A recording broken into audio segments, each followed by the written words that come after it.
It is miles from anywhere, a faraway place in the Ethiopian highlands. The village of Macheka, population 2,000, has been here for centuries. It's almost as old as Christianity itself. The church bells, those worn stones, are hundreds of years old. Old and isolated, virtually cut off from the outside world. Tekle Abraha is a village elder, knows everybody. Well, not quite. Has he heard of George Bush? No, he says. Ask him if he's ever heard of Oprah Winfrey. Another no. What about Barack Obama? No, I've never heard of Barack Obama, he says.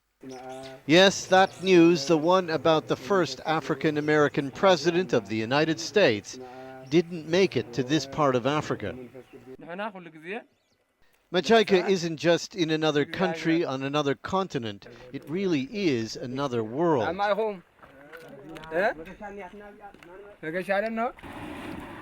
It is a world where farm tools are still forged over an open flame, where village elders settle disputes through the reconciliation ceremony. One of these boys hurt the other in a fight. The injured one carries the stone as a symbol of his pain. The other takes it as a sign of apology.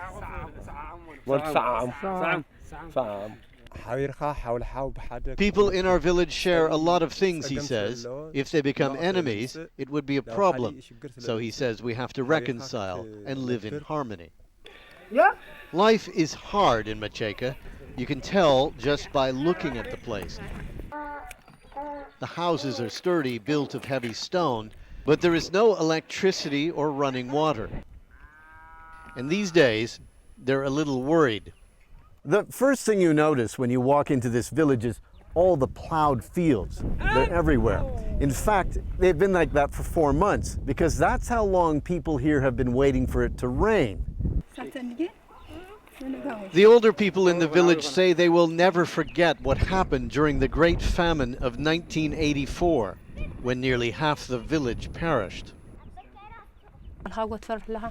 Desta was a young girl then.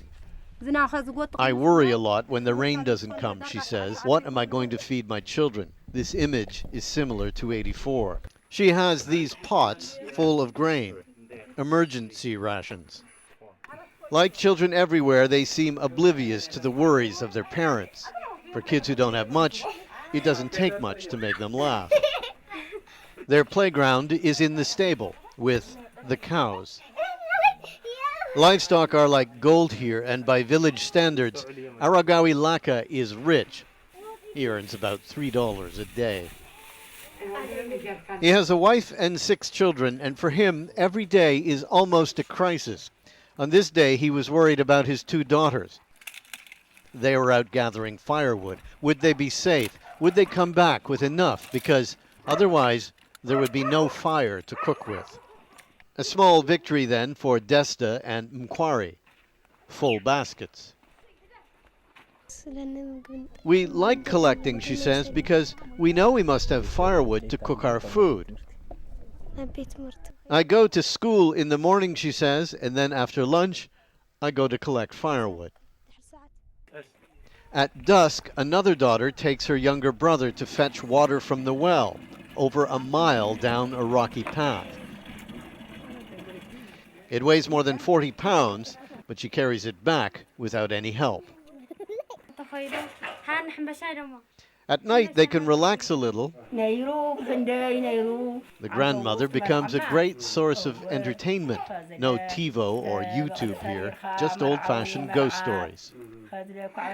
A couple of things about the night. First of all, it's cold. Secondly, there are hyenas around this village. That means the donkeys and goats have to be inside with the people, just across the room from where the family sleeps. They get kicked out of the house at dawn, as the rest of the family is starting the day. Some of the village children are already hiking down the hill to school. The school is the biggest, most modern building in Macheka. The children don't come with much, wear the same clothes every day, and there are no snacks or lunches. Yet they are incredibly disciplined and determined. Who wants to be teacher? They all want to be teachers because that's the only profession they've ever seen or heard about.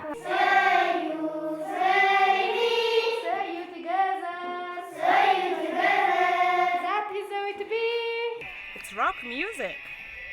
Who wants to dance with me? The school was built recently by Save the Children. Vera Rosauer, originally from Kenya, is based in Ethiopia. You look at their lives and you feel like they may be missing out on so much. But you know what? They are not. You never hear Ethiopians whining. They're just glad to be alive, to have family. Aragawi knows there may be a better world for his children out there beyond his village, but right now he's only thinking about plowing his field in the morning in case the rain comes. For World Focus, I'm Martin Seemungal in northern Ethiopia.